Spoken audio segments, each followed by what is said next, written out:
Hello everyone. Hi, welcome to It's Kiki's Destiny. And today is the start of my I Survived chapter. And in this first episode is called Where It All Started. You see the title. And I'm just going to express where it all started with me. What is I Survive? What is this new segment? It's crazy because I was given this segment by God and I just didn't know what to do with it exactly.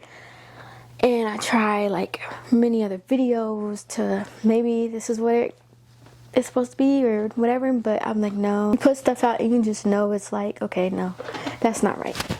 But in this new journey with God, He's definitely been helping me on how to walk by faith and not by sight. And I will be lying and saying it hasn't been the easiest road, I would say. But it's all about being obedient. And this is my way of being obedient to Him and telling my story.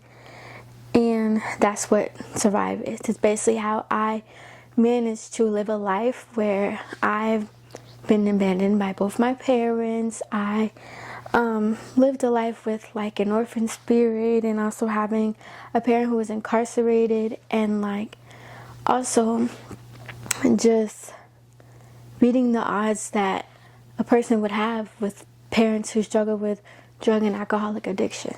So, and just showing you guys that you can become great with a rocky beginning. It doesn't have to stop there, and it doesn't define you.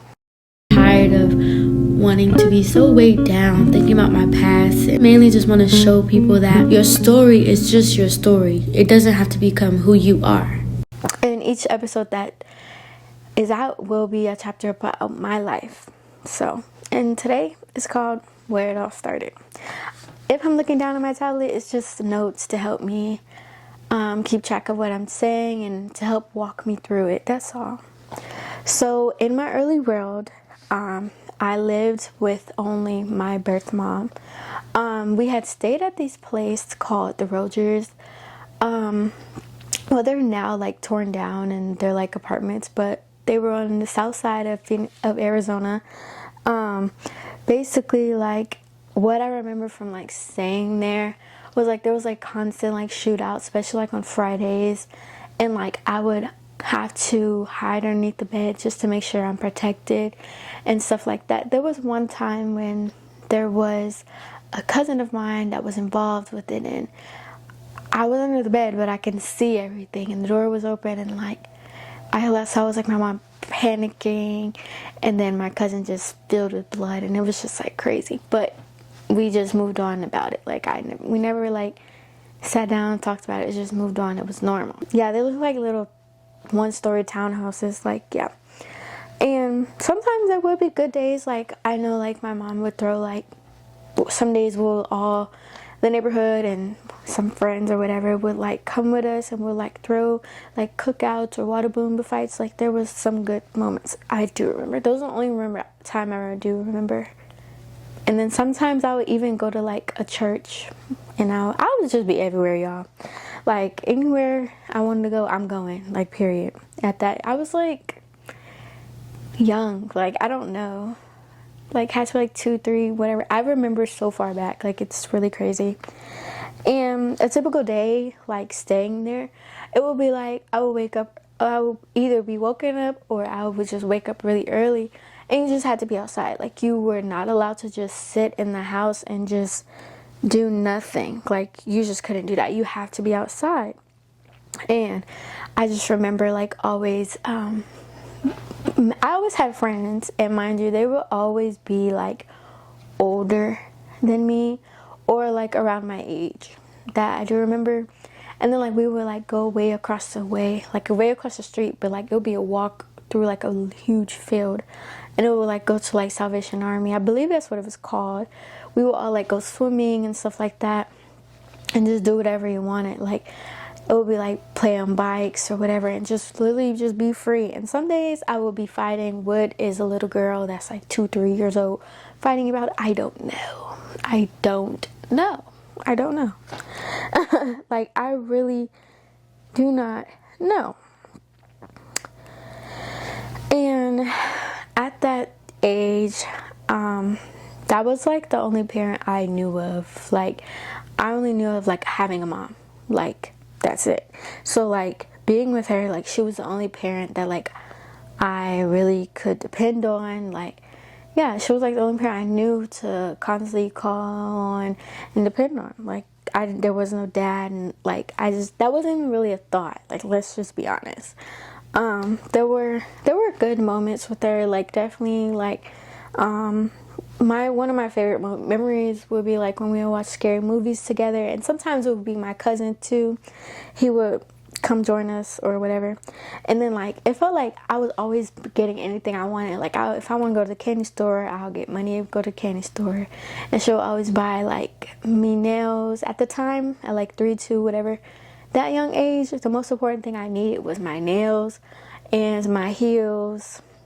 I'm good. Like, and I would always have that. And then one of the most funniest memory is like whenever I had to use the bathroom, like I had to ask my mom to literally help pull my pants down. I was like, I need help. Like, I can't. But you know, at the young age, you don't want to break your nails and stuff like that. And that's just how it was. There were times where like she would not be around, and then it would just only be my 2 brothers out of the 10 who would just be at the house and just taking care of us. I would wonder like, where is she at? Like, what is she doing? Like, I don't know, but I never asked questions. It's just once it happens so many times, you just get used to it. Like, that's normal. Like, okay, sometimes I'm going to be with my brothers. Some nights I'm going to be with my brothers. I will say that like I never saw her actually use like crazy substances in front of my face, but like now that I'm older and you see the effects of things on their body and their mouths, it's like, okay. And then also like when other people share stories about their experience with your birth, like I was really young at the age, so it's like I wasn't aware of what a lot of things were. So like when she was using those things, I never saw, like I could not say I saw her use them. The only thing I would say is like beer. And a time like where it was really unstable, I would say now, is when we had to like move out of the Rogers. I don't know what happened, it just got shut down. I just remember all I remember is we packed the storage one last time of all of our stuff, and that was it. We never moved to a home ever. Like, we will always like move. We will always be on the bus going to somebody's house, staying at somebody's house, whether it's my granny or a cousin or one of her friends, you know, that she's had, or it would be like even a man or something like that. And in which with doing that, I did experience being molested at a young age at one of her friends' house. And at that age, I didn't want to say anything. Like, I was well aware of like what was going on, and like I just remember, like I remember the whole thing vaguely and stuff like that, but like it would just be like every day. I can't remember if it's day or night, whatever, but like my mom and his mom would leave, and then when they come back, I'm on the couch, and I would just feel like, you know, between my legs, and I would just wake up, and I would just like, I would just sit there, like, I don't know. That's the only thing I really remember, like, that really was like, dang, like, this really happens continuously, and this really happened to me. And I was like, I don't know, at that young age, I was just like, I just don't want to tell my mom. Things could go bad. Like, my mom's side of family is not the holiest. Like, there's like, they do gangs and all that, but, so I was like, I don't want anything to go bad. Like, I just don't want to tell anybody. I just wanted to keep it to myself, that experience. It definitely did affect me in the long run, but now that, like, doing therapy and stuff, I'm working through it, definitely. And even with, like, being at different men's house, like, it still wouldn't bring up a thought of, like, where's your father? Or where's your dad? Or you have a dad? Like, I don't know. I just wouldn't have a thought of that.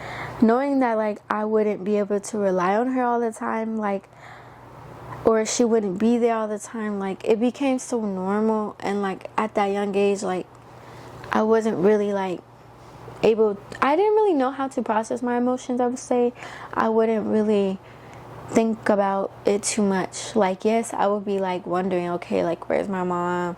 Like, some days, like, I'll be sad or whatever, but then it's like, it's normal. It is. I know that is when I ended up being in such a survival mode of being a hyper independent young girl at that age, in like kindergarten. Like, I could make my own noodles, I could boil stuff, I could do like my own. Like, I would have to take care of myself. Not like, yeah, I would be able to do a lot of things that young kids wouldn't be able to do. Like, I would be able to get myself ready for the day and just go have fun in the neighborhood and stuff like that. Like, that's what, I don't know, with her not caring for me in much of a motherly way, that's how I began to just be hyper independent. But there was my older sister out of the 10 of us on my mom's side. She definitely showed up for me in a motherly way, why I was like so attached to her. Like, this is why I was so attached to her, because like she would show up for me, help me with homework, make sure I'm good, make sure I'm bathed, like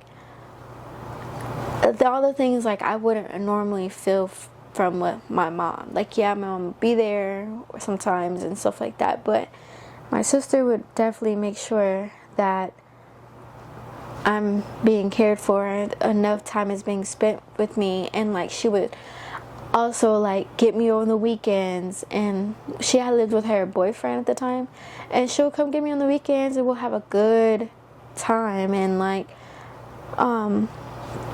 the last memory I don't remember how her voice sound, but a last memory of her I remember is when she had brought me to like one of her dentists. It was like a mock of a dentist. That's all I remember. It's like the dentist chair was like a mock where she was going to school there. And like from then on, I don't know, like it just enrooted, like I want to be in school, I want to go to school, I want to do it for her and stuff like that. Like, that is why I just kept pushing in school, because trust, school was not easy for me at all, in no type of way. Like, it was not easy for me, but eventually, I did have to learn that like I had to do school for myself. Like, she's going to be proud of you overall, but you have to want the school for yourself. But that was like something that I really was like, I want this, like I want to stay in school. I don't know, it's just I want to become great. Like, that memory every time was my motivation throughout, like all the way up until college. That was my motivation, because I remember that one moment of her taking me into like a mock dentist hygienist class. Like, yeah. And unfortunately, like, her boyfriend had killed her. And I remember that day as well, very vaguely, where I was sitting at the table. This was my favorite thing to eat at my granny's house whenever. Like, it was like some type of beans and meat together and cornbread. Like, if you do not have cornbread, I would have an issue. Like, my granny knew. Like, I love cornbread so much. So yeah, we were all, boom. I was at the table eating, and then my granny was on the couch, and then my sister, my brother, and my mom, they were like in the living room floor watching TV as well. Then my granny turns on the news station, and then I see my sister's boyfriend on the screen. And then like in that moment, I stopped eating. Like, I don't know, it still like plays, like it still can play right now. I stopped eating, I turned around, and I just stopped, and I was just watching everybody's reaction, and everyone's like crying and stuff like that, and just like, I need to go see her. And I would be like, can I go too? And my mom was like, no, like, you cannot go. But it makes sense, because you wouldn't want somebody at that young age to see somebody in ICU, and she had gotten shot in her head, so that was very brutal. But I just was crying so much, because I'm just like, what? Like, I was just crying so much. I had to stay with my granny. It was just me, my granny, and my little brother. Well, he's older than me, sorry. My brother. And when they came back, they were really sad, heartbroken because she didn't make it. And I was just really crying, and in that moment, like, it really felt like my life changed, like, so much. And I remember, like, when we went to her funeral, I remember going on the stage and I was like, I would never forgive her boyfriend. I have forgiven her boyfriend because, you know, being a believer of Christ, you cannot walk around with unforgiveness. And boy, did that take a long time. And we sat in the very front. I was sitting on my brother's lap, and we was just crying. Like, I would just stare at her, because, like, it literally felt like we was smack dab in front of her. Like, or, like, I don't know. Like, I was crying so much. Like, it literally felt like a piece of me was gone. Like, yes, I have a mom, but, like, that is my mom right there. Like, she was there for me. Like, she cared for me. Like, it hurts. I don't know, it just hurt so bad. And I would walk around with that, like, I don't know. And that's what gave me the motivation to, like, move forward in school. Like, nope, I want my sister to be proud of me in school. Like, she wanted to do hygienist school, but, like, that's not my route. But I wanted to finish school. Like, I just wanted to make her proud at all time. But it literally felt like my life was changing. Like, I really lost a mom. Like, and it marked a before and after in my life, really. Like, that's when, I don't know, the next episode is gonna go into what happened after she had died. But just know, I felt like that part of me was empty, gone, taken away. Looking back now as an adult, like, I see my sister's loss as something that needed to happen in order for me to break the generational curses of, like, drug addiction, alcoholism, pregnancy that happened in my family, and so many other things. And it was protection of so many other things that could have went way worse in my life. Although, like, I already have seen somebody bloody and constant, like, shootouts, and I've been molested and stuff, but, like, it could have been so much more. And also, I could have become somebody who was free in the streets and doing execution and stuff like that. But because that happened, I was given the opportunity to live a different life, and I'm so grateful. But as a young child, I was so angry, and it just felt like I was losing the one side. It felt like I was losing the only people I knew.